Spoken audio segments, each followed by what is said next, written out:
Okay, if we're ready to go, thank you for coming to the police board meeting on Thursday, January 28th.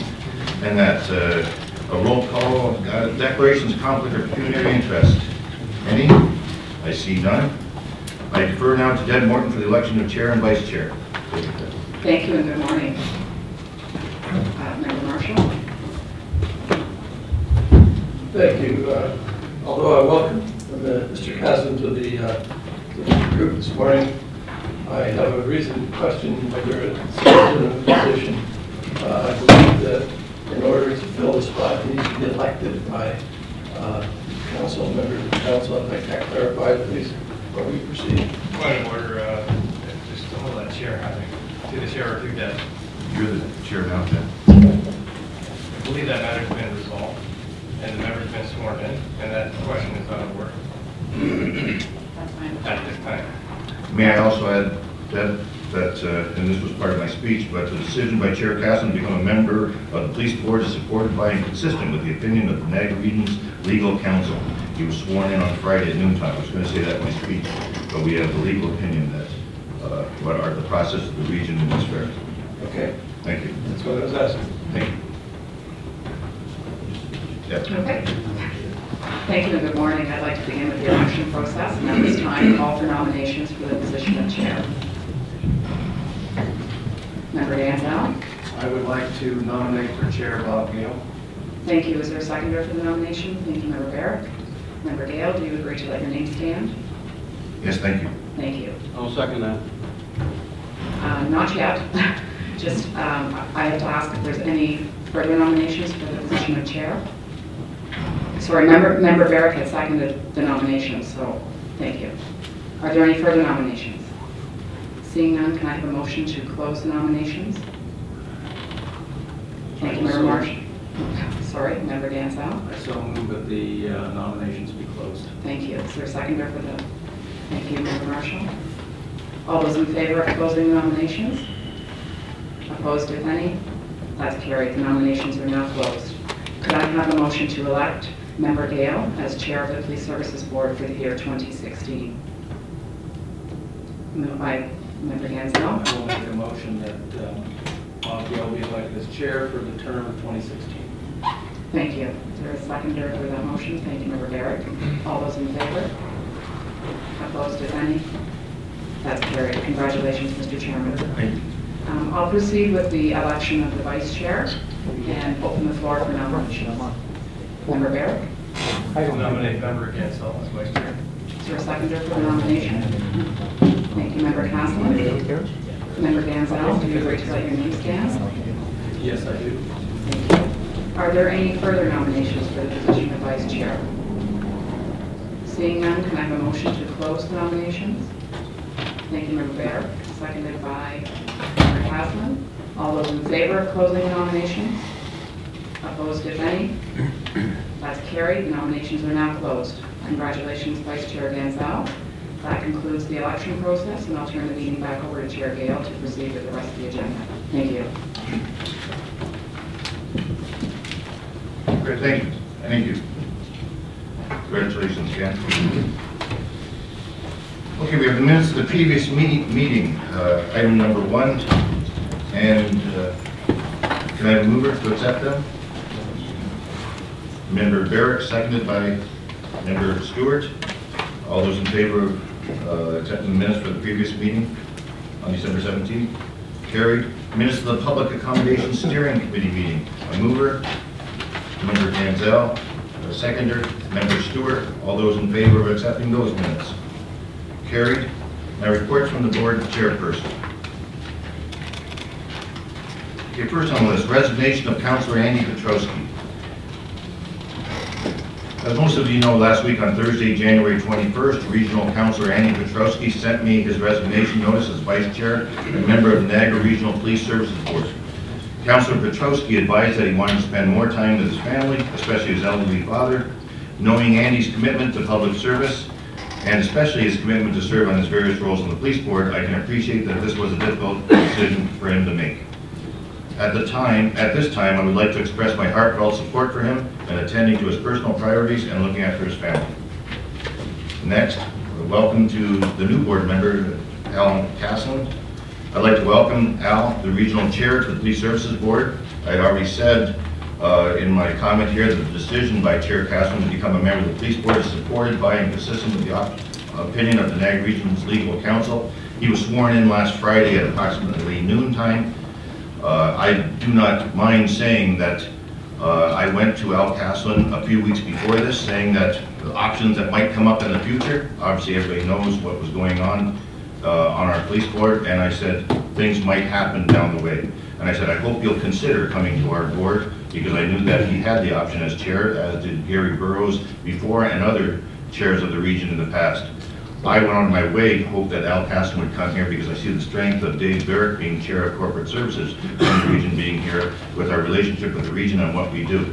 Plus, I even had a lawyer come to me and say that I would think that any chair would want to be on the police board, with us being the biggest budget item that they have for the region and that. So, sorry I defer on that or reflect on that, but some of the articles I've read in Post Media and others make it look like he just took it over. He did not. I went to him and I asked him, please, it was his option on something like this, but I'm proud that he came to our board.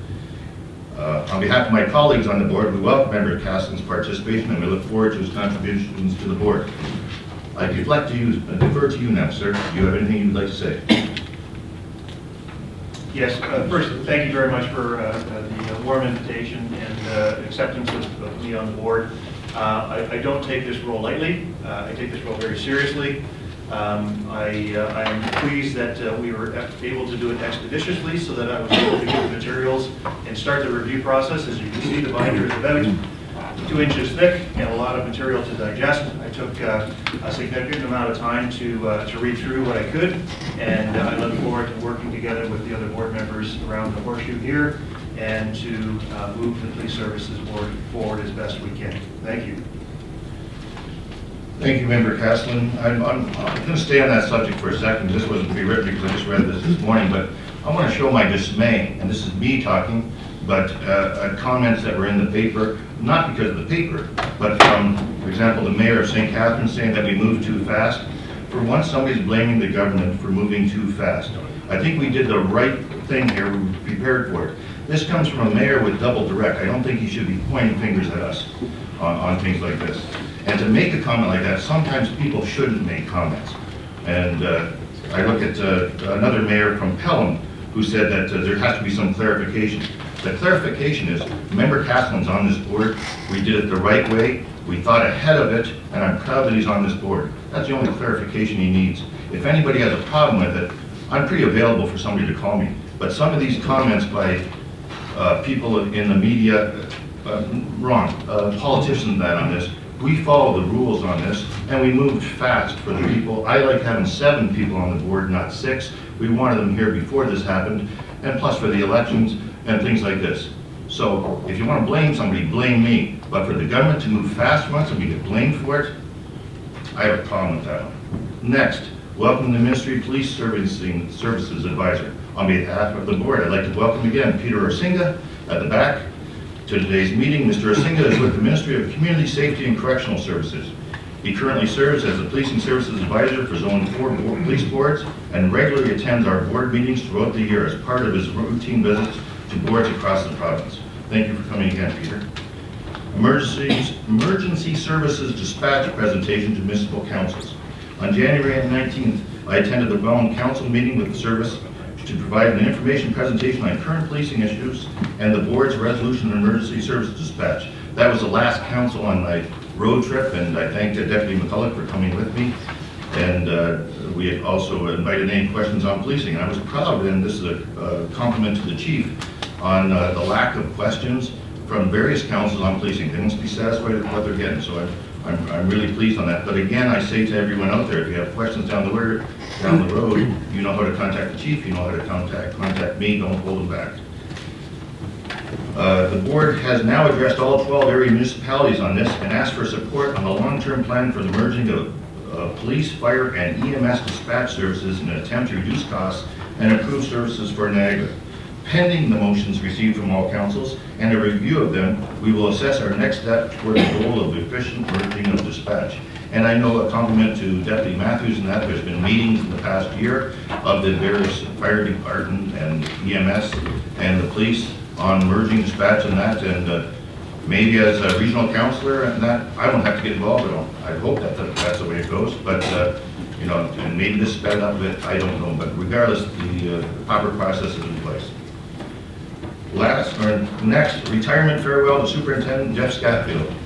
On January 25th, members Marshall and Stewart joined Chief McGuire, Deputies McCulloch and Matthews, and several members of the Niagara Regional Police Service to celebrate the retirement of Superintendent Jeff Scatfield. I didn't put celebrate in there, it kind of sounds wrong. We're sorry you're leaving. Superintendent Scatfield will be officially retiring from the service on February 1st, 2016, and a 30-year career with the NRPS. On behalf of the board, I would like to extend congratulations to Superintendent Scatfield on his retirement and thank him for his dedication and contributions to the Niagara region. I'm going to go at our protocol. Please come to the mic and say whatever you want to say, if you would like to. I just forced you into saying something, but this is your last chance. Thank you, Chair. You know, obviously it's been a distinct pleasure, and you know, I appreciate all the support, and it's been a really rewarding career, and I appreciate all the support from the service, and it's certainly been a pleasure. And thank you very much for your comments. We wish you well. Thank you. Next, the Police Service Board tour of the NRPS headquarters in number 2 district. On February 5th, the board will have opportunity to tour the new headquarters site located at 5700 Valley in Niagara Falls. The tour will be led by members of the services team overseeing the project and will commence on-site at 1 p.m. Vice Chair Gansell, do you have any comments on this? Just a few. I think the tour that we're going to do on February 5th will, I think, really show a building that is pretty close to being about 95% complete, other than finishing and touch-ups and that matter. We had a report at the region on Tuesday, so I think we're going to see quite a difference from our last tour, which I believe was the end of July. So I think everyone should look forward to it. Thank you for that. Next, the OAPSB Zone 4 meeting. The next OAPSB Zone 4 meeting is being held on February 9th at 8 a.m. in Burlington at the Hilton Garden Inn. The meeting will include elections of Zone 4 officers for the 2016 to 17 term. Members interested in attending are asked to confirm to the board staff. Upcoming PSB meetings. The next Police Service Board Committee meeting will be Thursday, February 11th at 8:30 here. And the next board meeting will be Thursday, February 25th at 8:30 in the morning, again here. Chief, I defer to you. Thank you, Chair. Good morning. We have our monthly update on a number of different issues, some statistical information that we provide on a regular basis. I advise that we currently, for our homicide statistics, we currently in the year, up to year end for 2015, we ended with 6 homicides. That compared over the years with 2014, 3, 2013 we had 6, 2012 we had 3, and 2011 we had 2, and I do believe that all 6 of our homicides are solved at this point. We currently have charges before the courts, as well as ongoing trials from previous years on those cases, which is very resource intensive. In regards to robberies, there were 14 robberies across the region in the past month, in the month of December.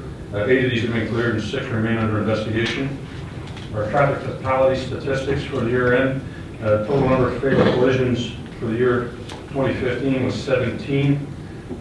15 of those were reportable Ministry of Transportation fatal collisions. 2 of them were the result of medical incidents.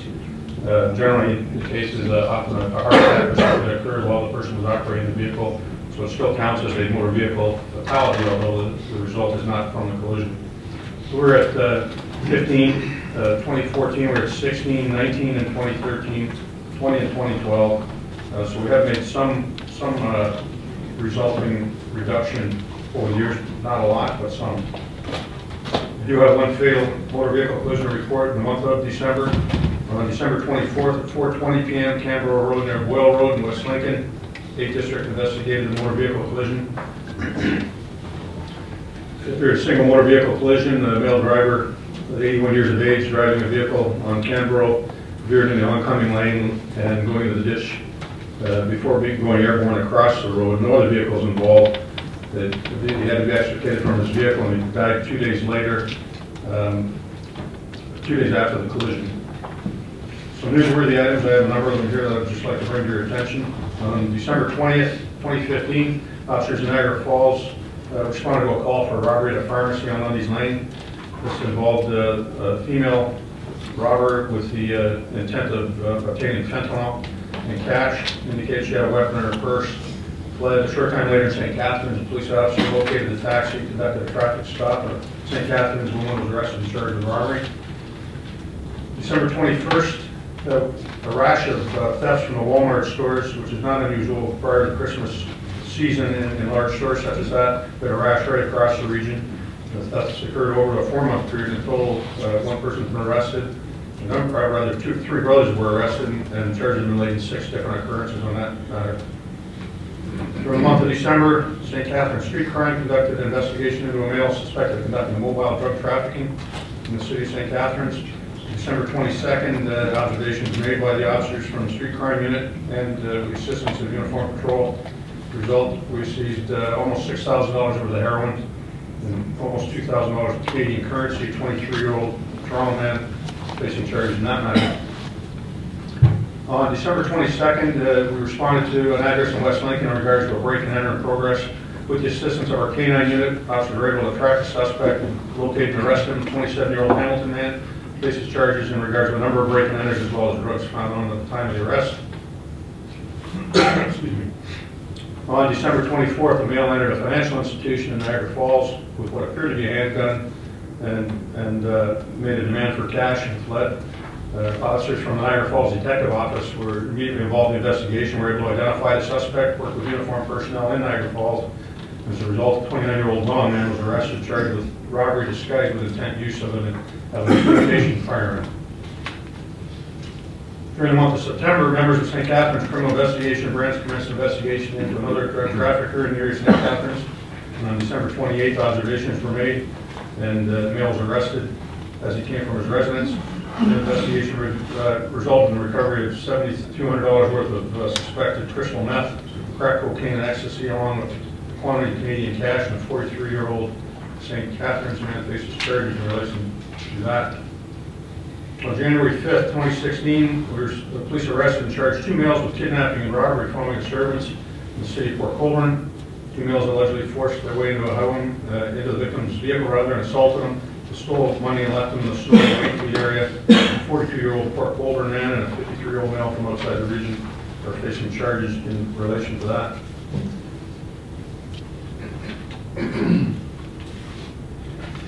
On January 15th, we had a significant incident in St. Catharines. We responded to a break-and-enter in progress that had just occurred. Upon arrival, a male suspect was observed walking on a street but ran from the police. The police pursued the male through backyards and nearby residences before taking him into custody. During the course of the arrest, the male fought with the police violently, and one officer being transported to the hospital with minor injuries.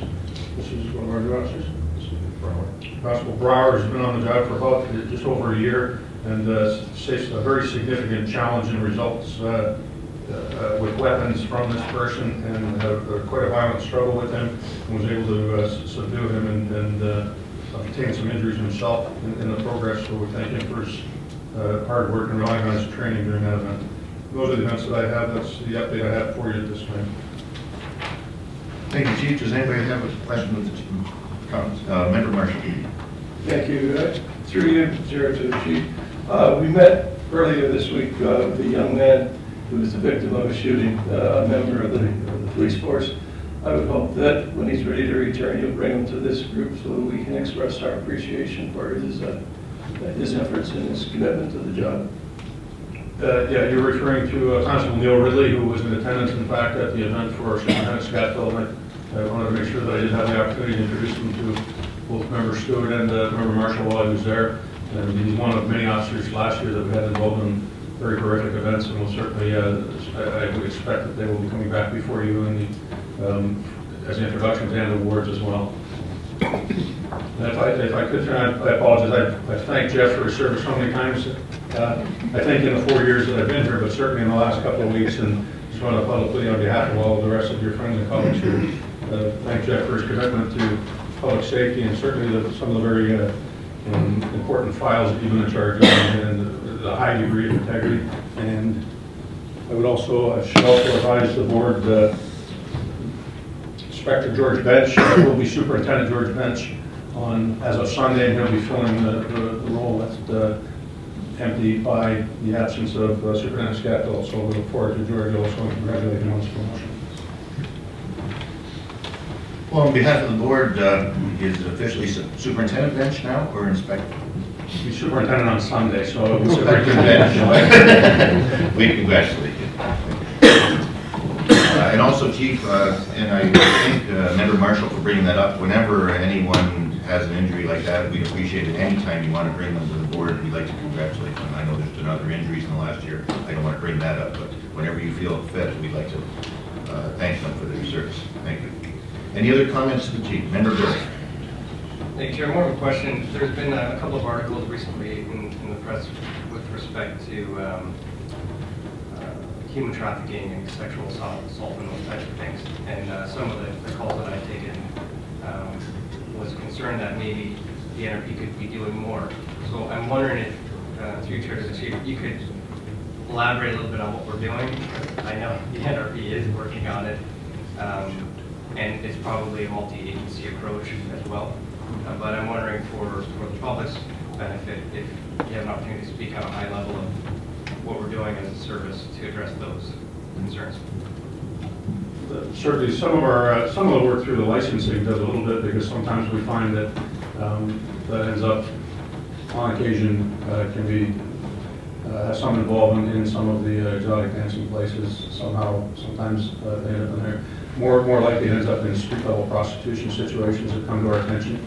So our local detective officers are involved in that, as well as unfortunately, sometimes our child abuse unit, depending on the age of the victims. And we also work, I know that the OACP and CACP, the Canadian Association of Chiefs of Police, are looking at combined efforts that we work together with them on intelligence-based to track and monitor these types of things so that we can conduct investigations into them. So we are aware of them, we are aware of it. We often will get tips from the public if we feel identification of some people that are involved could fit that profile. And all of our divisions conduct those investigations as well. So there are a lot of different team efforts. There are issues with even cross-border things that we work with as well. But we do need information. We would encourage anyone to contact ourselves or Crime Stoppers if they wish, because that's often the spark of those investigations. Thank you. Any other comments to the Chief? Thank you, Chief. There are no presentations and there are no deputations today. So I'd like to move the consent agendas from number 3 to number 20 in block, if I can. For the benefit of Member Casson, what I normally do here is move in block. If any of the members have questions on items, they'll pick the item, and then I'll invite any questions on that item, and then we keep with that member that has the floor to bring up another one until we cover them all. So can I have a mover for consent items 3 through 20? Member Stewart, seconded by Member Barrick. Member Stewart. Thank you, Chair, and through you. The first item I have a question on is item number 6, and that is to do with the authorized strength. I'm just wondering, Chief or one of your staff, if you could elaborate. At the bottom of the page, we mentioned about the 13 pre-hires, and I'm certainly aware of what the pre-hires are, is to make sure that they're still flowing. But I just wonder if you had any indication of the status of the pre-hires. In other words, how many of them are pre-police college, how many may be at police college, and how many might be ready to step into the role or have already stepped into the role of a constable. I just wonder if you have that information, and if you don't, then perhaps we could get it later, but I thought it would give us some perspective on those 13. Yeah, certainly, and just for clarification, our authorized strength for uniformed personnel is currently at 700, but we have been authorized by the board to go beyond that by 13, and the whole purpose of pre-hires is we can't wait for the day for somebody to resign in order to instantly hire somebody and get them into that position to fill it. So that's the purpose of having that cushion of 13. Currently, we have 6 people at the Ontario Police College. So the other 7 are actively on the road now, and they would have been from the last class or perhaps even the last 2 classes to bring us up above that. And that's always that fluctuation that will occur during the course of the year between the number 700, hopefully never going under, and certainly not going over. We're over 1 right now, but that will be next month we have, or at the end of this month, a couple of days, we have some retirees taking place that will bring us back down, so.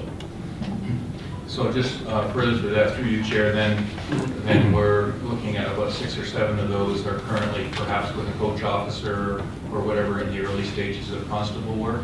And probably this also gives us, in the interim, until our numbers go down, an opportunity to maybe save a little overtime here and there.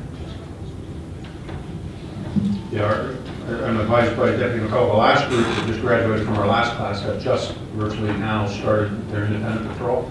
So they've gone through their coach officer piece during that time, where obviously they will still continue to rely on mentors and assistants, but they'll now be in separate vehicles and responding to some calls on their own. So those are done. The 6 that are currently at the police college will graduate in April or May, I believe.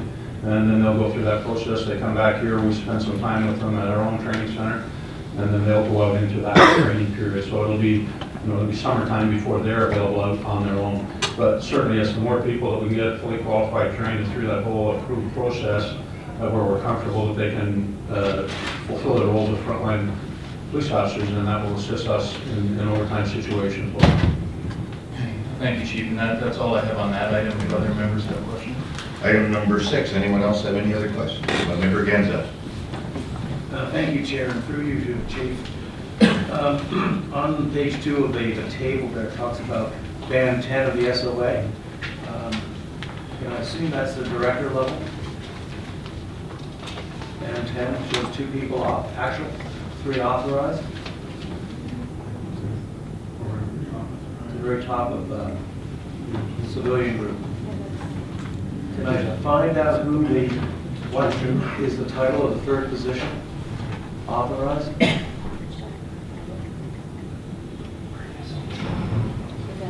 I'll have that ready for you just now, so we can find out. We should know that when we're going, maybe. I can understand we have 2 directors. Yeah, so 2, obviously Lisa and Akram behind me. And who's the 3rd? We're just going to confirm that. We'll have an answer for you before we're out of here. Okay, thank you very much.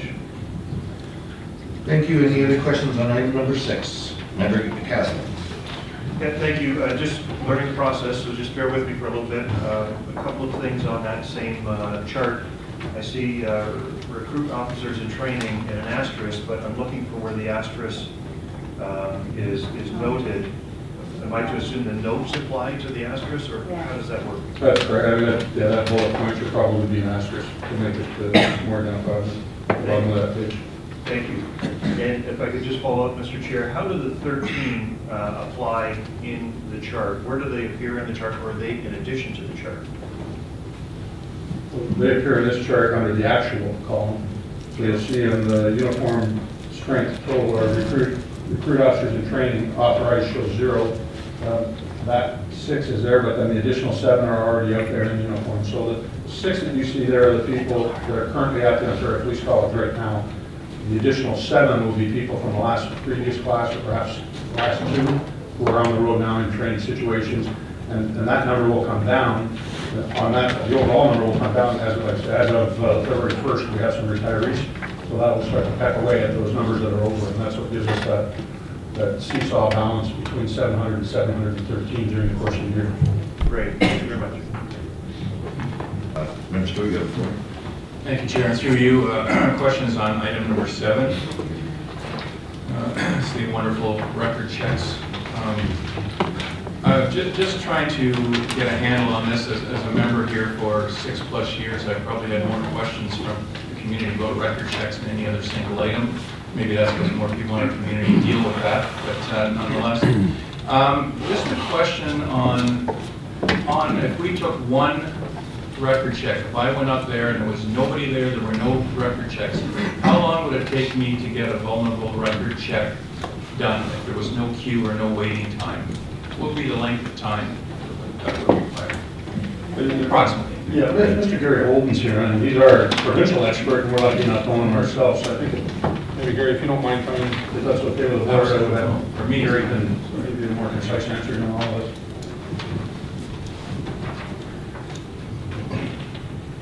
Morning, Chair. Sorry, so the question was again, the length of time if there was no backlog? I was just saying, like, if they were sitting there with nothing to do this afternoon, and I went and I said, I need a vulnerable sector check, or even the variety checks, and I gave it to them, what length of time would I reasonably expect that it would take for me to get a check completed? So currently, if there was no backlog, we would do it while they were waiting. I can advise, currently we have 3 levels. The entry-level check is a PCRC, Police Criminal Records check. We do those ones while they wait. So they walk away with that one.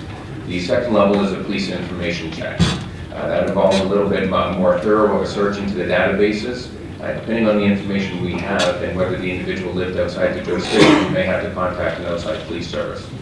That's generally what takes a long time. Our volume doesn't jump over their volume. So if they have a big backlog, we might be waiting 2-3 weeks for a response. Then the top level check is the police vulnerable sector search. That's where we check the pardoned sex offender database. They may have to submit the fingerprints. Currently, we only take fingerprints Tuesdays and Wednesdays, so they may have to wait a couple days up to a week to get in for the appointment, as well as contacting the out-of-town police service. Now, I'm going to look at page 4 on the chart, and I see that with the exception of what appears to be some busier months, we seem to have an average wait time of anywhere between 4 to 6 weeks. And I'm just wondering if the service is looked at, could we get additional personnel in there, even temporary workers that could be trained, that we could get that waiting time back down to almost zero? Excuse me, I need to interrupt that for 1 second. We have a supplemental report that came in last night. I don't know if you've seen it, Mr. Yes, I have, but I'm just curious about temporary workers. And I understand that, but if we get into staffing, it has to go into confidential. So I'm not stopping your question. I'm just saying that this has gone to confidential so we can get adequate staffing to try and solve these problems and that. But I still invite your question. Just understand it's coming to confidential. Yes, I understand that, but Thank you. my question isn't about any permanent staffing. It's about whether or not the use of temporary workers would bring this wait time down to zero so that we don't end up, in other words, when somebody walks in today, there's a 4 to 6 week pile ahead of them before they get looked at. And is there a way that we could reduce that pile so that people can come in and then have that 1 to 2 week, depending on their circumstances, wait, which I think would be much better for the public. I don't know, maybe there's really good reasons why that can't happen, but I was just curious. No, it certainly can happen, and we have employed that in the past. What I'm currently looking at is the overall process. I'm trying to find efficiencies. One of the quickest ways is just when people are coming in for a police vulnerable sector check, what we would do is after they left, we would check the pardoned sex offender database, have to mail a letter, having them come back for fingerprints. We're doing that while they wait now. That eliminates that wait time. I'm changing our phone line process. Currently, or in the past, we've had 3 phone lines where people were calling in and leaving messages. And people were tripping over each other answering those messages, and that was really causing part of the backlog as well.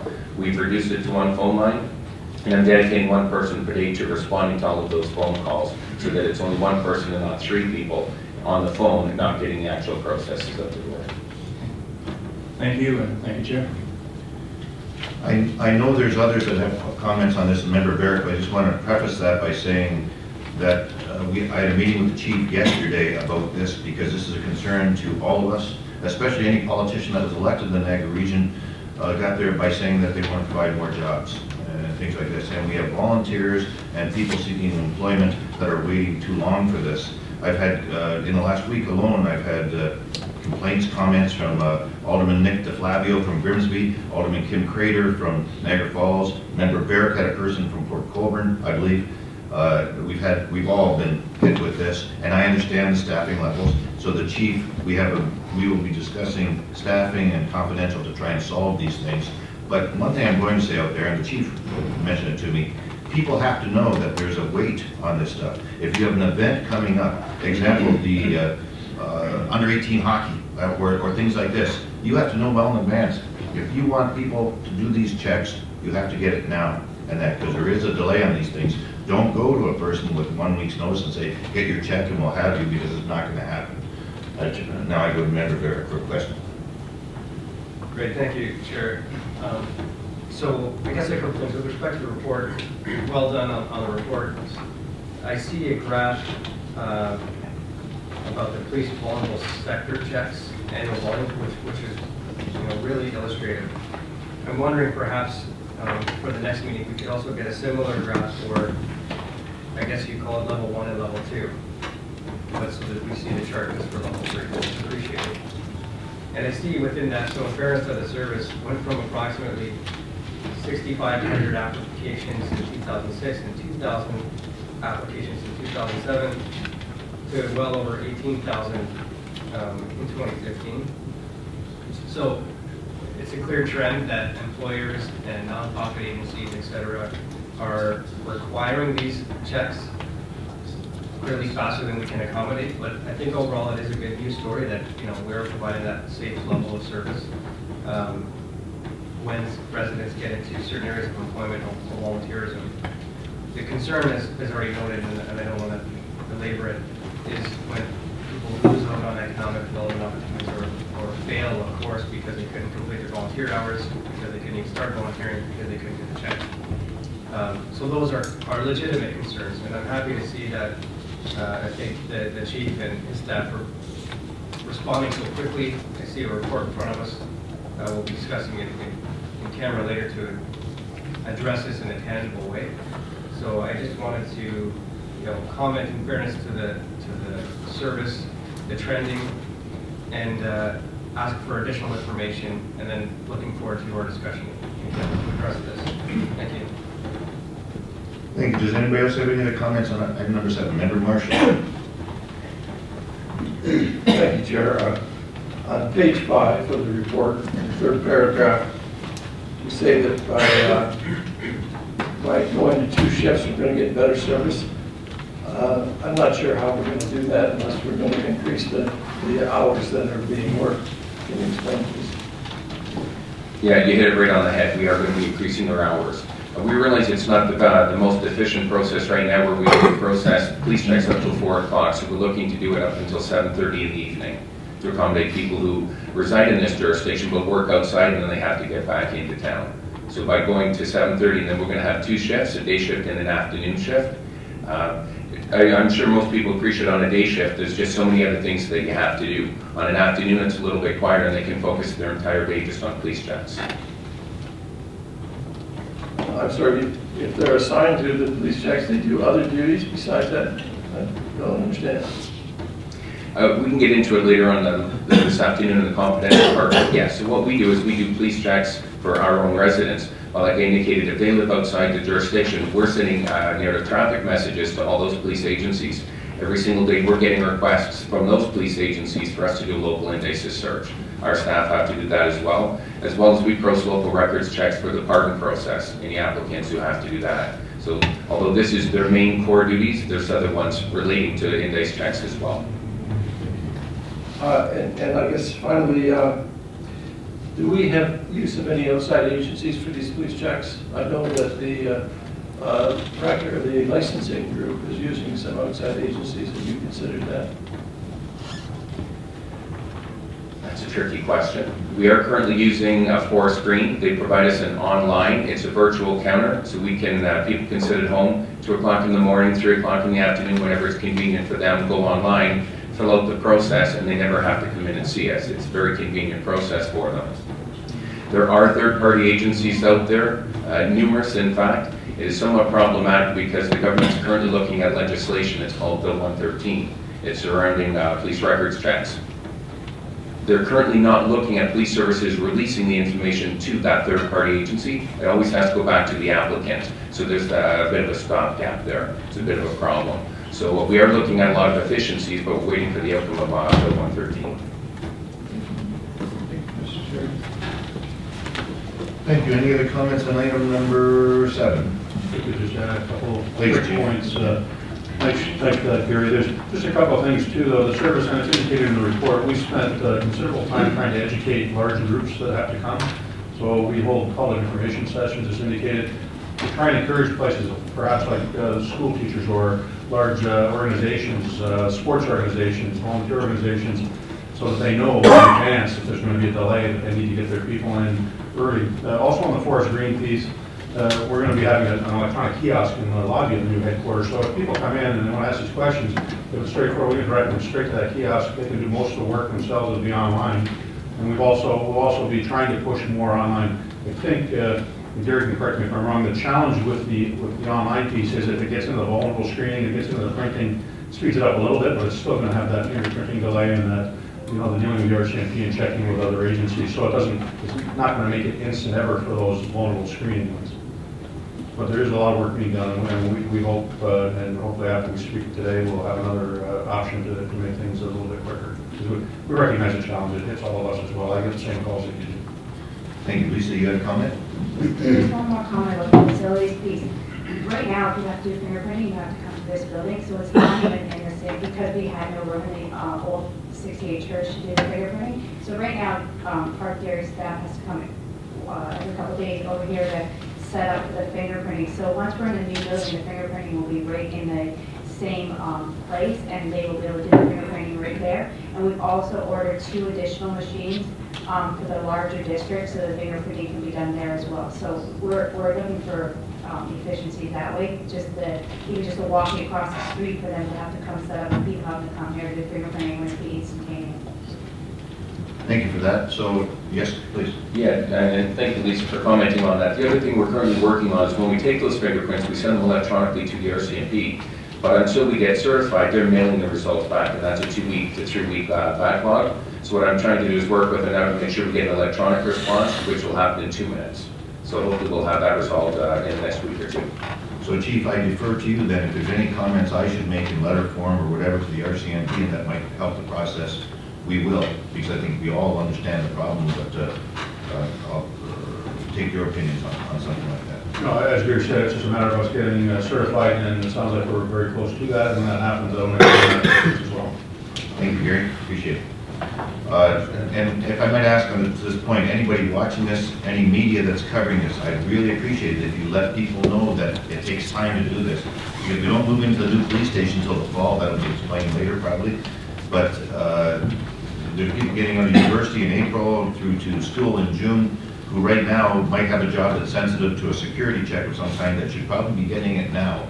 And that, so if we, I would ask you to ask your questions of the chief on this thing, but don't be surprised in April that you don't get the job because you don't have a security check and it takes too long. So if I can ask the media to cover that, I appreciate it. Thank you. Any other question on number 7? Dennis Stewart. Thank you, Chair. I just have one more, and that's item number 10, to do with overtime, and I'm looking at page 3 on the chart.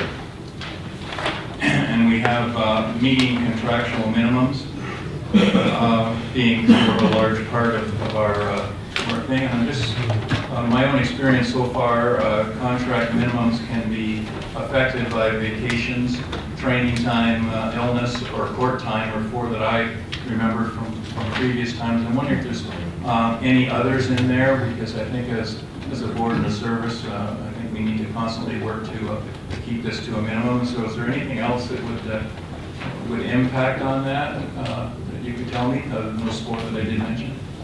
Yeah, and I asked the same question. I asked if we could explode that number out, so to speak, so that we can see the different categories, because they are there.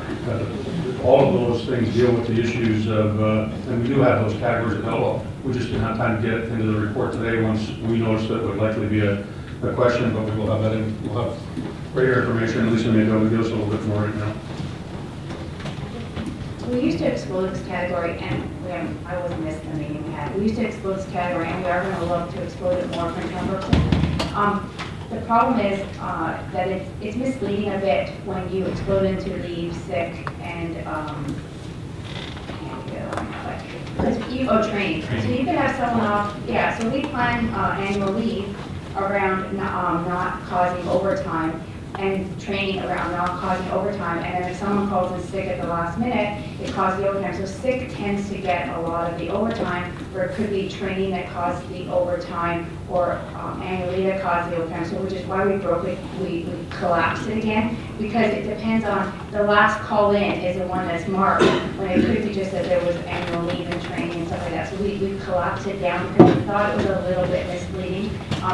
The chief did ask for more details as to districts and areas where we had some significant, because it's so high, where we had some significant injuries this year, and we're going to break it down that way to see if those districts are higher because of the injuries that we had to backfill with overtime.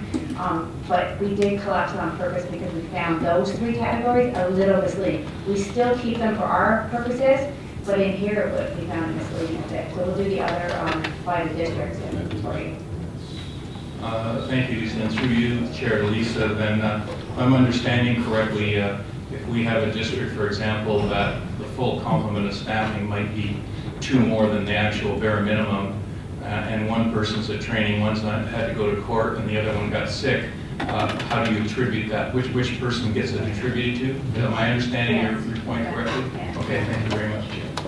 I think I would add another point that Brian mentioned is, if we have people that are returning from sick, but they're not fully deployable, we can't send them out on the road, that may bring us below, even though they're at work, they're not able to perform the full frontline function, so we have to bring somebody in to fill their seat anyways. So you're getting work from them, but you've had to use overtime to bring somebody in to fill that frontline complement.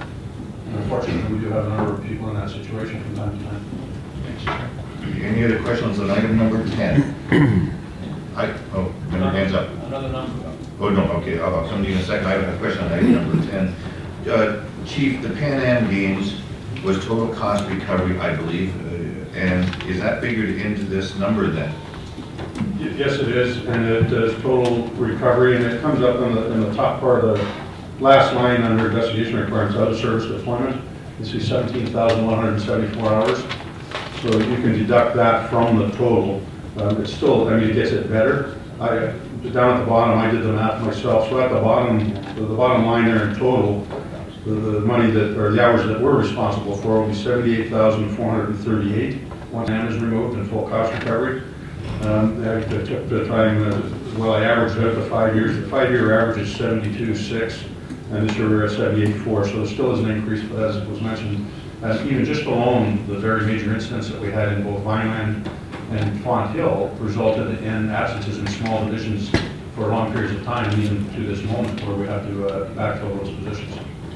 But the Pan Am game was total cost recovery. Yes, for the hours. But Brian was in need of that, so he does.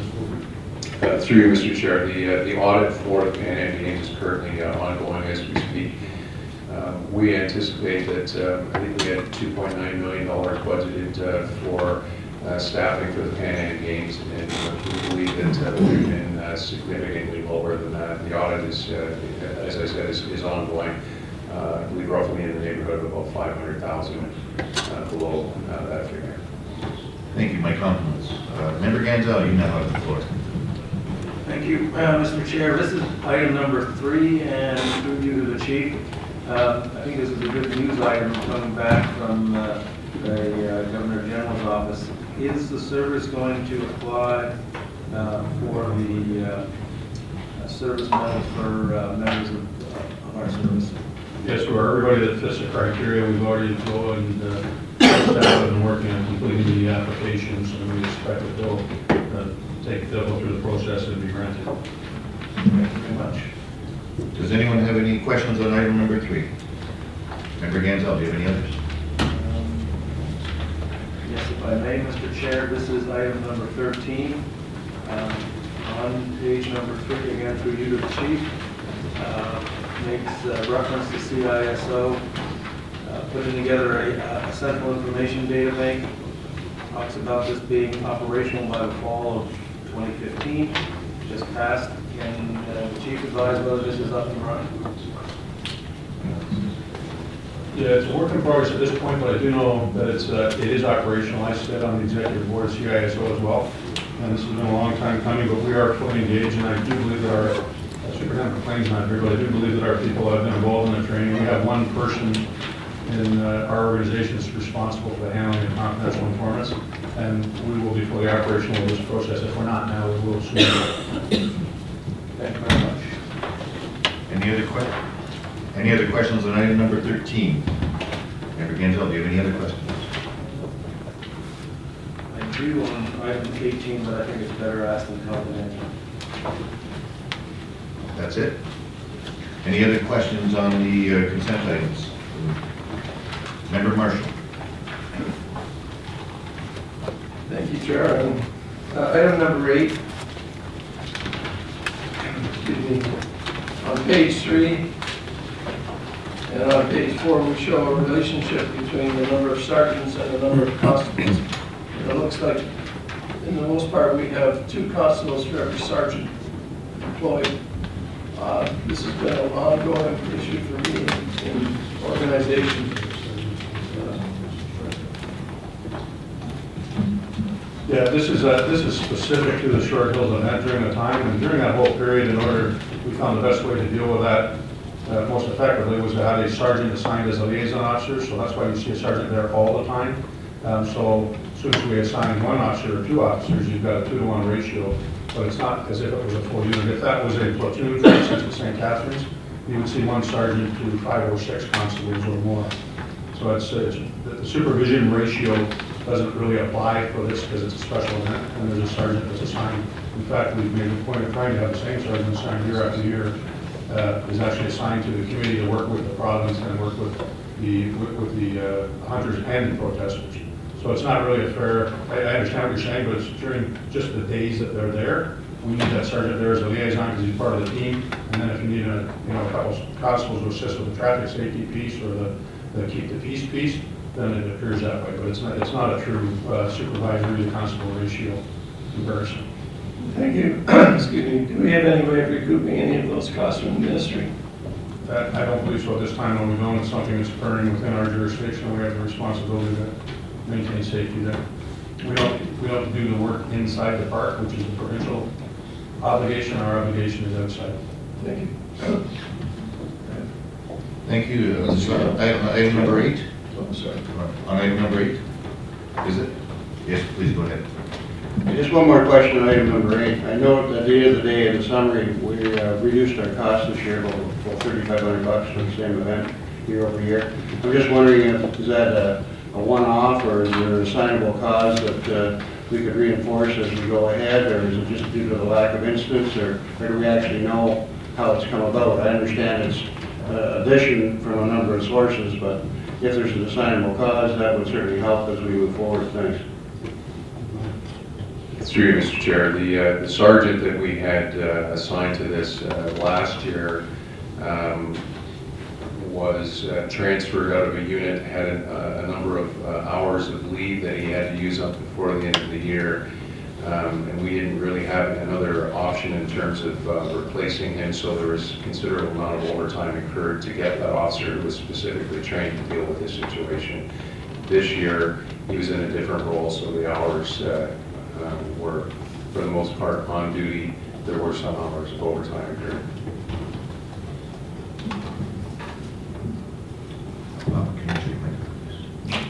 So just as a clarification or follow-up, so there is an assignable cause that we could build on in the future, and it's a matter of scheduling. Thank you. Any other questions on item number 8? Chief, I have one question on it. Is this a yearly thing, or is it done? It's decided, I believe, year to year, but it has been annual now. My understanding is I believe the Ministry of Natural Resources does an assessment of the park and the needs of the park. If they determine that it's overpopulated with deer, then they make the authorization for this tree hunt. So whether I don't believe they set dates for next year. They'll have to do that assessment. But it has been, I believe this is, it says in the report, is this the 3rd year in a row? I think that's right. I think 3rd year in a row. So we don't know for sure. Thank you. Marshall, you have the floor if you have any other questions. Thank you. Item 10.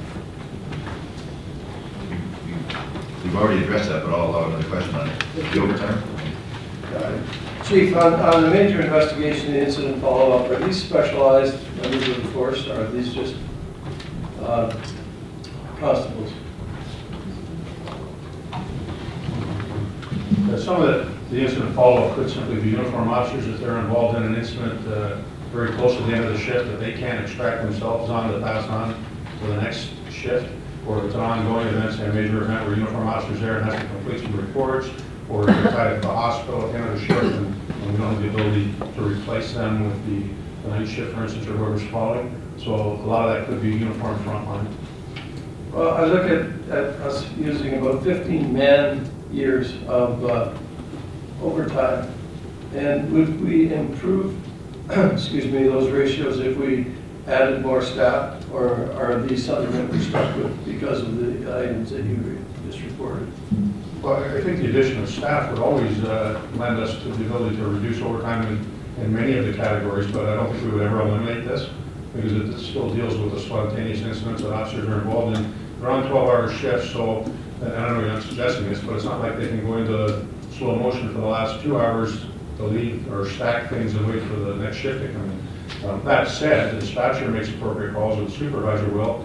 For instance, if you had a shoplifter at 5:30 and this shift ends at 6, it may be worthy of their decision to hold that for the unit coming out the next day, and I know a lot of that occurs. So certainly additional officers would have an impact on it, but we would never eliminate this. I mean, we could make some reduction, I'm not sure that it would be drastic.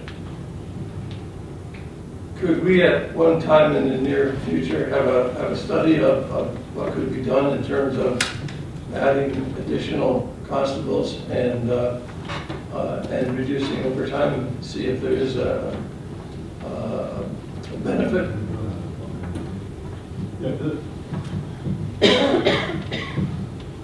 I'll clear them and try to get This board has directed us to conduct that full study on the entire service, which we are doing, and we'll be reporting back, I believe, in the April board meeting, where we're examining every single position to come back and determine what we have. That report may come back and tell you that there are some positions that can go, but it may also come back and tell you that we need addition of X number of constables in order to fulfill the role. So what we are in a way, we'll have a report back to the board in April on that. Thank you, Mr. Chair. So I know we've already addressed item number 10, but I'm going to piggyback on Member Marshall's question, and maybe this is Deputy Matthews that should answer, but I'm proud to hear that dispatchers are advised that if it's of an, and correct me if I'm wrong, if it's of a non-serious nature and it can hold off, for example, the issue you said at 5:30 to 6 o'clock, they would hold off the next shift. Is that correct? Because I'm happy to hear that. Sure, I can answer that. I mean, it's what, exactly that, and plus our supervisor, I understand the road, but myself, when I'm listening to the radio, the sergeant will come on and say, you know, if that's not urgent, it can wait, the shift is being graded, give it to the guy that's in the first hour of the shift rather than the 12th hour. Very good. And the dispatchers will know on priority levels, obviously now, if they're high priority calls that need emergency response immediately, then they go instantly. But they do get stacked and prioritized, and, you know, they're unfortunately, I guess, part of it is some calls, the lower end of priority could sit on the dispatcher's desk for 4 or 5 hours if it's a, you know, a damage complaint or something without an emergent nature. But yes, the dispatchers and the supervisor in dispatch and the supervisors on the road are responsible for that. But then in the case of somebody sitting on it for 4 or 5 hours, the people would be advised that there could be a wait, or if there is a wait, or whatever the case may be. We would often get back to them if we need to, and unfortunately as well, they may call back, but we would make our best effort to let them know that it could be a considerable period of time. Thank you. Member Marshall, do you have anything else? Is there any other questions on any consent items? All those in favor of receiving the consent items? Carried. Now for new business, it's item number 21, communication unit structure, call taking and quality assurance system. Can I have a mover to put it on the floor? Member Ganzel, a seconder. Member Caslin, any questions on item number 21? Member Barrett. Chair, my question is with regards to the sole sourcing various dispatch software. If I'm understanding this, sole sourcing a purchase of approximately $230,000. I can get a response to that. Yes, that's correct.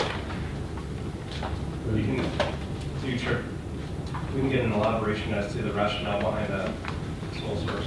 Yeah, Deputy Matthews and Richard Frayne, Inspector Crane are both here, but the paragraph in the middle of the paper, it is the only all-purpose comprehensive dispatch provider in the world. And frankly, they're the only ones that make it, but if you want some further elaboration on that, I think we do. Through you, Mr. Chair, I guess the only thing I would add to concur with the chief, it is the only provider, and of special note, it's also, because it is the only provider, it's also the provider that provides Niagara EMS with their software. Will make us on the same platform as Niagara EMS, which we see a benefit to the overall dispatch function.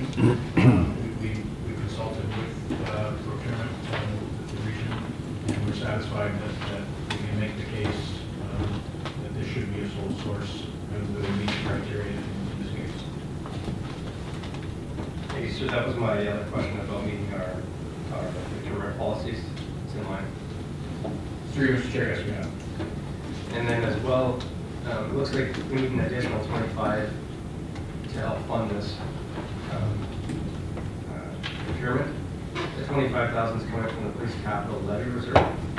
Can you or Lisa, as you chair, advise how much is in that reserve and then where does that leave us?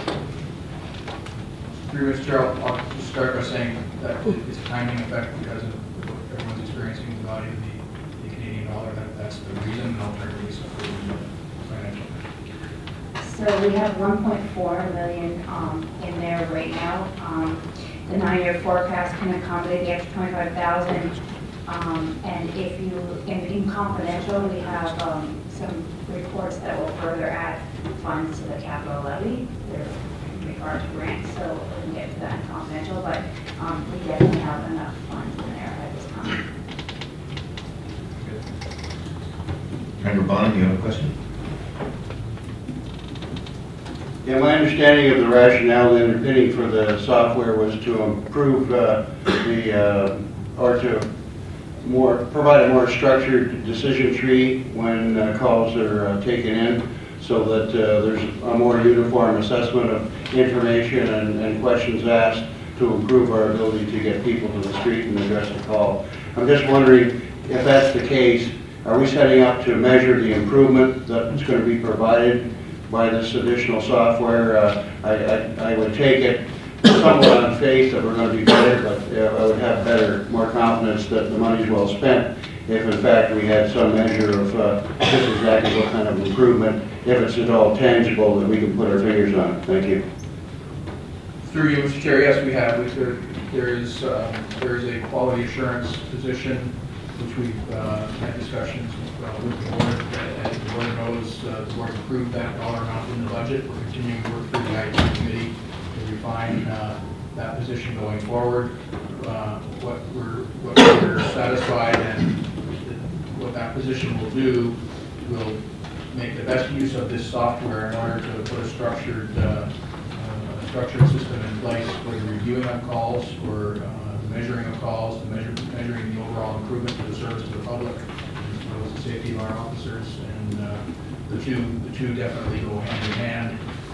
So although we're asking for the approval to buy the software now, we committed to continue to work through the IT committee for that other position, which will provide the link between the two. Member Marshall. Thank you. I'd like to build on Robin's question. What is wrong with the current dispatch system that we need to replace it by spending $250,000? Through Mr. Chair, I don't know that I would phrase that it's anything wrong with it. Our dispatchers receive training through the Ontario Police College as well as in-house training, but largely for years what we've relied upon is the best judgment of the dispatchers. As technology has advanced, what this tool will do is assist them in basically having a checklist, and we believe will reduce errors and improve efficiency by allowing them to follow a checklist, which is built right into the CAD system, the computer-aided dispatch system. So it will reduce the amount of errors caused by human judgment and human error. We think that it will improve the efficiency of our response. We think it will improve the interaction between the communicator and the member of the public who's calling for help, because they can narrow down in a much more systematic way what the nature of the problem is. So that's why we believe it will be an overall improvement to the service that's offered. I'm probably on thin ice here, Deputy, excuse me, but what kind of errors have we experienced with the dispatch system? Through Mr. Chair, there have been human errors. One that was I can think of an example in recent years that would be avoided with this was we had an inquest, this was several years ago, where a dispatcher made an honest error and neglected to call an ambulance to a scene because to make the signal that the ambulance had to be called. So in that case, the ambulance was delayed. It was the subject of an inquest into the death, and so things like that, just things that human error can cause. We view this as a risk management tool that improve the service and thereby reduce the liability and reduce the overall risk to the service, because the technology will assist those communicators in not being prone to what are simply human errors at times that tend to occur. I don't want to send a message at all that the current system is fraught with errors. Our communicators do a tremendous job under a great deal of pressure, and we have a well-qualified team that provides excellent service. We just believe that this is a good investment to help them improve that service, and it brings us to that next level, which a number of emergency services across North America are now going to, where it wasn't available several years ago. Thank you. Member Stewart. Thank you, Mr. Chair, and through you, probably to Deputy Matthews. The costs here, compare this with the previous software. Is this basically a one-time cost for software and that's it? Or in the cases of this type of software, are there annual licensing fees that we'll have to pay?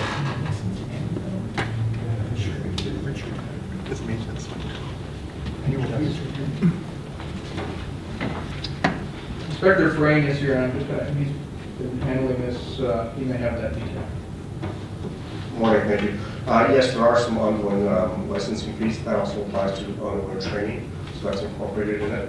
And the ongoing licensing fees, off the top of my head, I think they're around $17,000 a year to continue the licensing of it. And how would that compare with the ongoing licensing fees for the previous software? No other Akron can answer that. I don't think there is any, because there's not really a structured system that we have right now. But what this would also do, the $17,000 would be offsetting some of our training costs, because that's built into it. So you can see some balancing through there. Thank you. Member Ganzel. Through you, Mr. Chair. If I'm not mistaken, Inspector Frayne had a presentation on this November, December, if I remember. When it was initially in front of us, I was a bit apprehensive as to what its value was. From the presentation, I think everybody on this board had an opportunity to tour the Comm Center in the spring. I think this will go a long way in closing some gaps. I know Deputy Matthews sort of referred to those as errors, but also refer to them as gaps in our system.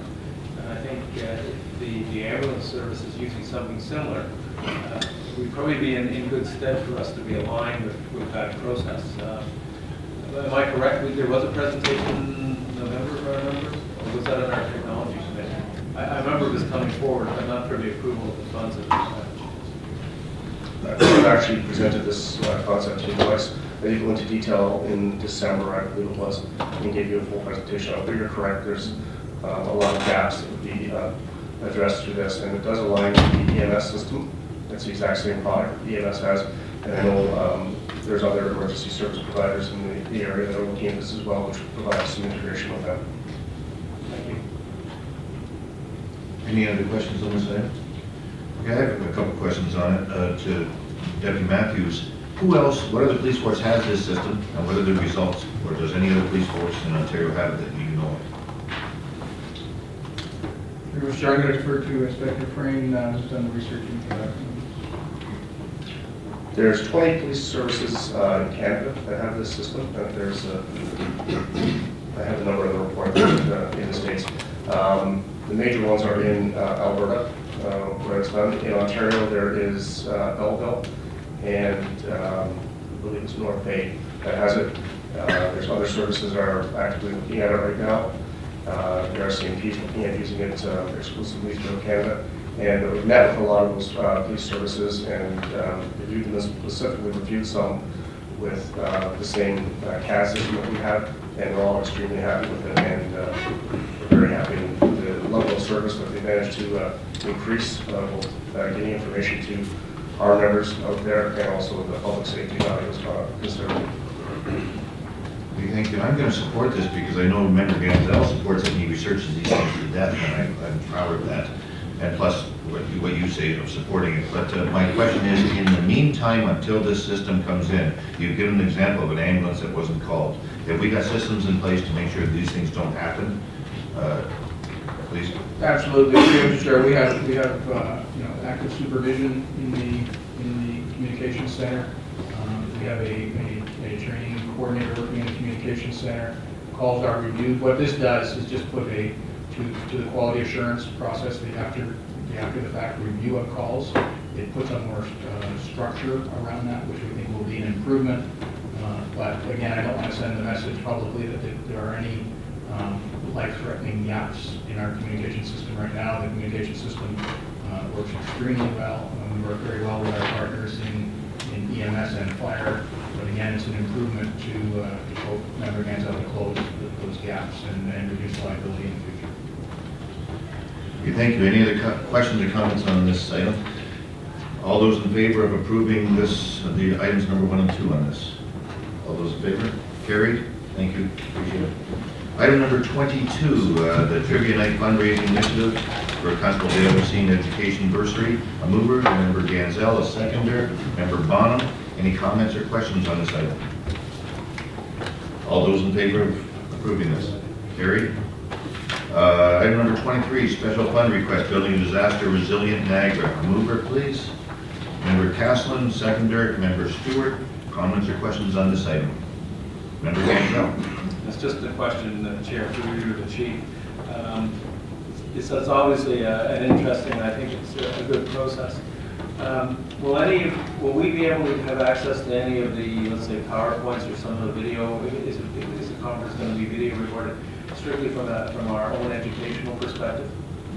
I think we certainly will, any PowerPoint presentations are made. We also send a number of people to that, and I believe it costs us $50 per person, and if I'm not, I'd have to check with the soon-to-be Superintendent Bench. He has been a contact for the service with us. I would expect that a board member would probably be entitled to go if they wish. I don't know if you have any comments.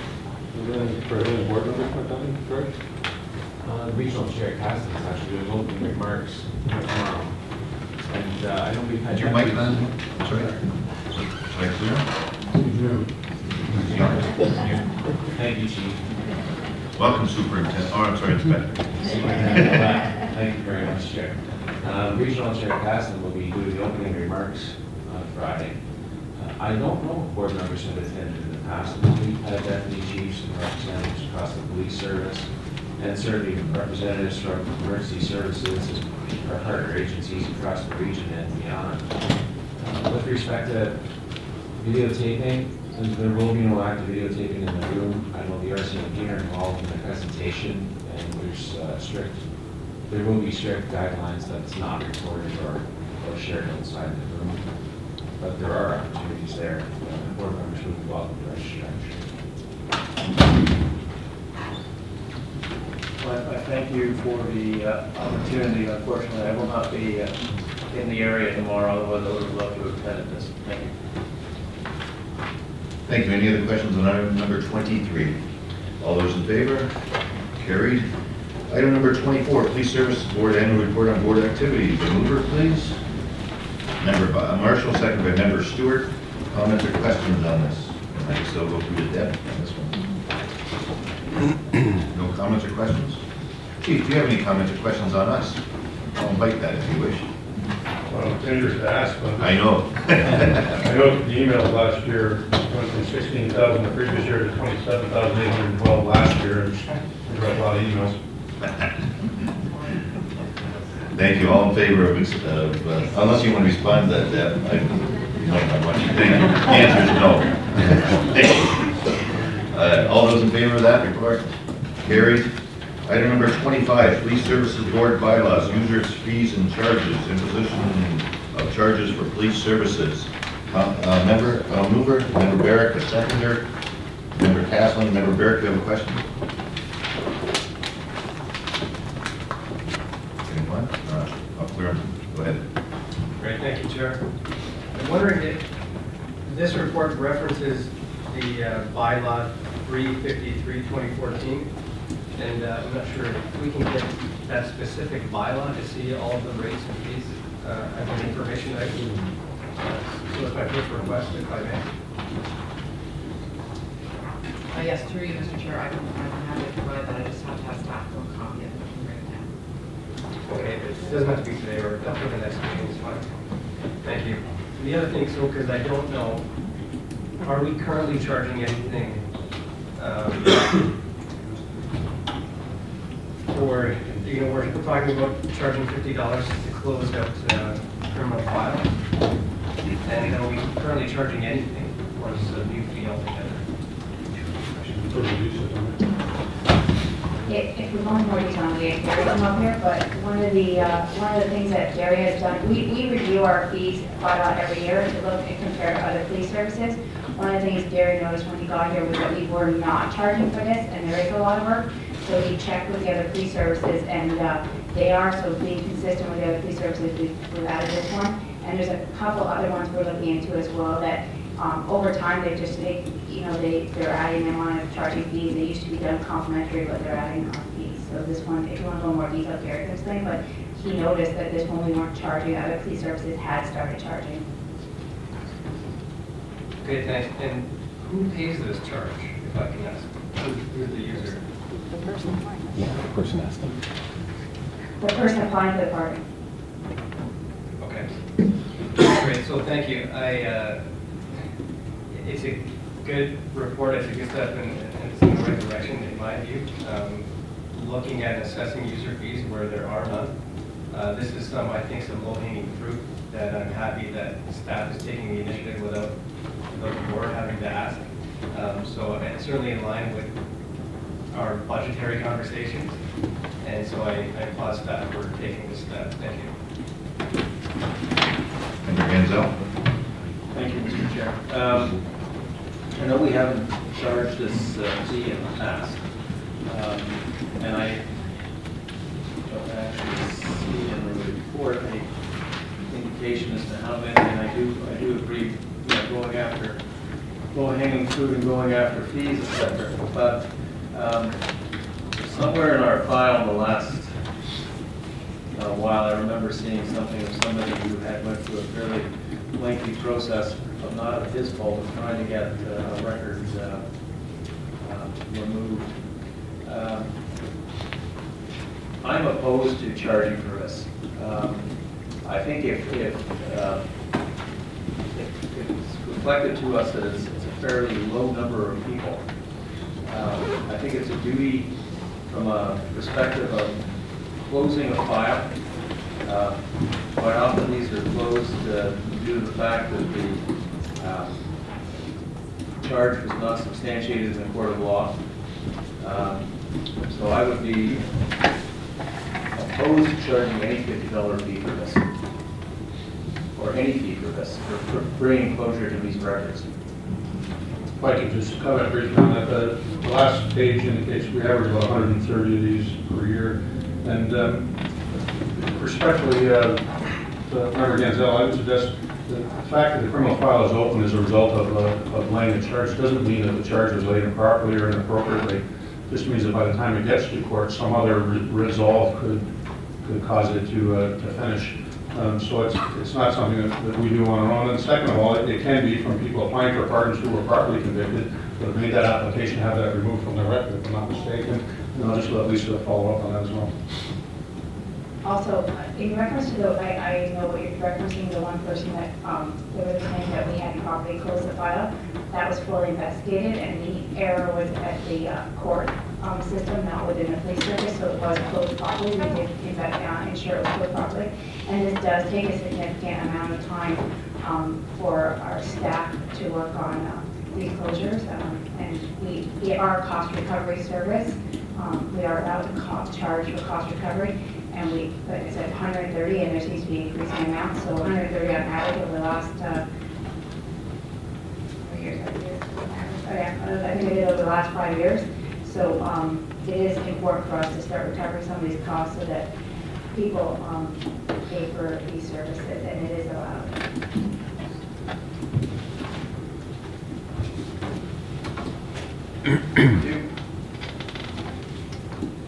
There's no other questions. I have some. Any other question on this end?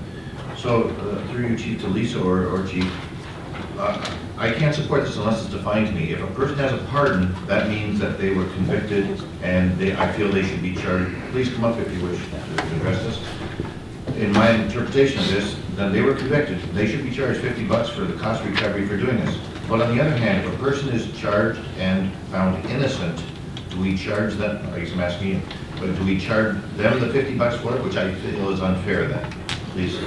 Okay, yeah, so thank you for the opportunity to speak. So I just want to clarify, this does not have to do with the pardon process. That's a separate process altogether. Once a conviction is registered, they have to go through the Parole Board of Canada. We do charge fees for that. That's already been addressed. These are only dealing with non-convictions. We currently take fingerprints under the Identification of Criminals Act. The Act is currently silent as to what happens with non-convictions. We do not have to close them down. I'm currently writing a best practice policy with under the OACP, trying to redraft the Identification of Criminals Act, and we're working with the Department of Justice. If a non-conviction is registered, it could be because the victim was just too scared to give evidence. Doesn't mean that there's no guilt or there's no intent there. So police services have the right to do with whatever they need with this information. That being said, if somebody comes forward and says, okay, the charges were withdrawn or dismissed, please get rid of those prints. We review that documentation. We talk to the officer, we talk to the Crown Attorney, we look at all of the information in front of us, and quite often we close it down. Very, very extensive. If we see a pattern, if somebody's a recidivist, and over again they're before a court system for sexual offenses or something of a threshold offense, the police have the authority and the right to keep that information on file. There's precedent-setting cases before the court, Dory being one, as to the use of these prints where a non-conviction was registered. So, and although we're saying we had 130, I can say right across the board, right across the province, this is going up. Police, the public's becoming more savvy. They're becoming more aware of the right, saying, well, there's a non-conviction, I'd like to close it down. Police, in my opinion, should have the ability to review it and determine whether there's any crime detection or law enforcement investigative benefit to retaining that information.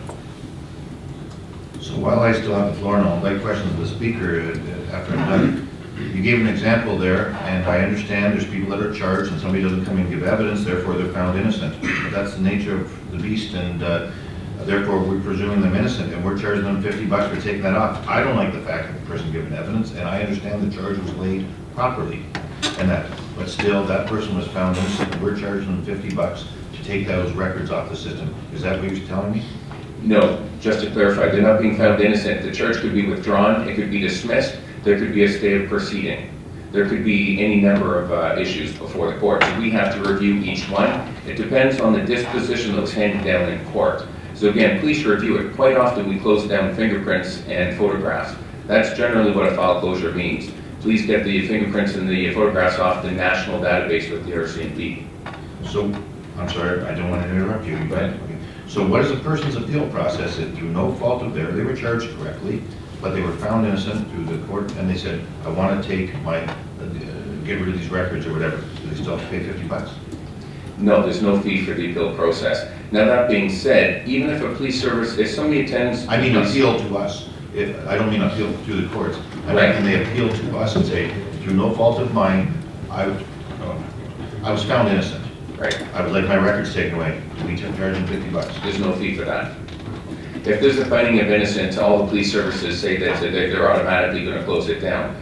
I should also indicate that part of the process is we look at our files in-house. We also have to return the prints to the RCMP. They're the stewards of the CPIC database, the national database.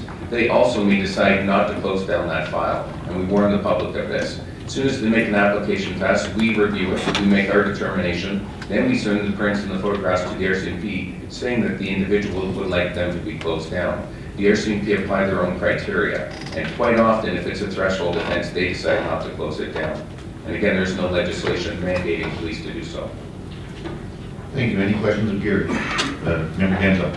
Thank you again. Just to follow up then this going forward, and I know it's a board bylaw 353, is there a way to bring clarity into the bylaw? Because you're basically told us two streams here.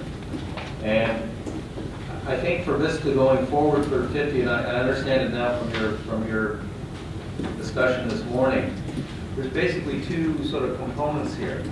And I think that has to be identified in the bylaw, because I think there's probably legitimacy for the $50. And rather than just saying we're charging $50 across the board, I think we need to indicate where it's charged and where it would not apply. And that needs to be embedded in the bylaw for this to go forward. That's just my opinion. Any other questions of the speaker? I'm sorry. No, I'm sorry. Okay, thank you for coming up and, oh, never mind, go ahead. I just thought you were going to follow up on Member Gantel's suggestion, but I presume there's no charge to open the file. No, there's no charge. Fingerprints are taken in accordance with the Identification of Criminals Act. As soon as the charge is laid, we're entitled to take the prints. So somebody's being paid to do that job? To take the fingerprints? Yep. Yes. Okay, so I'm just confused as to why there'd be somebody else involved or overtime involved. Or Well, we have to take the fingerprints. The criminal code and the Identification of Criminals Act tells us we have to take those prints, so we don't have any discretion there. We do have discretion in deciding whether to close down the file, because we definitely don't have to. There's no legislation mandating that we do so. If a conviction is registered, we don't close down the file. We keep everything indefinitely. We're just saying that if the public wants to come to us because there's a non-conviction registered, and if we're going to be spending a couple weeks looking at a file, speaking to the ground, speaking to the officer, trying to compile as much information to make sure we're making a concerned decision as to whether to close it down or not, that's a cost recovery.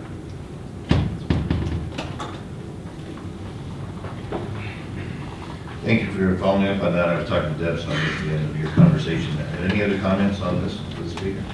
So there's always an appeal system for the people, which is the board here. If they feel that there's something out of the bounds of what you've said, that they feel they're unjustly being charged $50, so. That's correct. We always offer the reconsideration process. If we decide not to close it down, they can always file an appeal for us to look at it again. So that would go to you or through the chief to you? That's correct. Thank you very much. Thank you very much. Okay, all of those in favor of this request, item number 25. Item number 25. All those in favor? All those against? Carried. Item number 26, civil claims against the board. Mover, put this on the floor. Member Marshall, seconder. Member Caslin. Any comments on this one? Woody, do you have any comments on this one or not? Well, this was my suggestion to amend this to streamline the reporting process. It's easier for regional lawyers to handle the claims, and it's easier for me, and it's easier for the board. And you have all of the information you need with the reports that come under this and the quarterly or biannual reports that you get from the region. Thank you. All those in favor of this? Carried. Next item is an in-camera report that's coming into public attendance at board meetings. I guess a mover, ready to move? A mover and a second on this, Member Ganzel, seconded by Member Bonham. And this is at the board services public board meetings open 15 minutes before the scheduled start. And that's not just the 8:30 meetings. Any meeting we have that's public will open for the public to come in 15 minutes in advance. And that's what it starts at 9, it's 8:45. Any comments or questions on this? All those in favor of being this public and adopting this? Carried. Was that a new business item, sir? That was an in-camera report that was brought into public. Do they not have it on that? It's on the back of your agenda. Okay, now we have the supplemental agenda items, item number 27. The Regional Municipality of Niagara, Regional Chair Castle appointed to the Police Services Board. This is to receive this information from the region. Yes. Correct, thank you very much. Mover for this, Member Barrett, seconder, Member Ganzel, any comments on this? All those in favor? Carried. Item number 28, monthly report license and application approvals for December 2015. A mover, Member Bonham, seconder, Member Barrett. Comments or questions on this item? Seeing none, all those in favor? Carried. Item number 28, Ontario Association of Police Services Board membership renewal. Mover, Member Barrett, seconder, Member Stewart. Any comments or questions on this item? All those in favor? Carried. Number 30, Brock University quarterly report on special constables. A mover, Member Ganzel, seconder, Member Bonham. Comments, questions on this item? So that Member Castlin knows, and Chief, you can explain this better. We take care of the licensing for Brock University, but I'd like you to explain it to Member Castlin, if you don't mind. We have an agreement with them. We work closely with the officers in the security unit. They have special constables, which is the responsibility of the board through the ministry to approve appointment of special constables. So Brock University Campus Security Services takes care of many of the generalized things that you would expect on a campus, but they work in conjunction with us. As you can see in this report, there's an understanding agreement we have with them. They report back to the board monthly, quarterly, identifying their activities that they've been involved in, and use of force options. They do carry options of OC spray and a little bit others. Certainly they're not armed with firearms. You can see on the top of the second page of this report, there's an indication of one use of force where Officer Campus Security Special Constable had to make use of OC spray in October, so they're reporting that to us. You'll also see that we become involved with that to assist, and we also ensure that the use of force report from the Niagara Regional Police Service is submitted so that we can continue to track any issues with that, make sure that it was appropriate. I don't know if you have any other questions in relation to that. And that's approximately the same relationship we have with item number C26, which is Niagara Parks Police. Am I correct in saying that? Yes, so there are some differences, obviously, but they are special constables also approved through the board to the ministry. Amen. Yes. Is there any arrangement with Niagara College? Niagara College does not have special constables, but they do have a security unit, and we work closely with them. In fact, I think most of them are people that work at the lead that are retired NRPS people. So we do have a close relationship with them, but they don't have special constables at the college. Thank you. All those in favor of receiving this report? Carried. Item number C24, the P25. I'm sorry. That's not finished. So we're adjourning now. Yes. That's supposed to be on a different colored paper. So we're adjourning now into confidential. Thank you very much.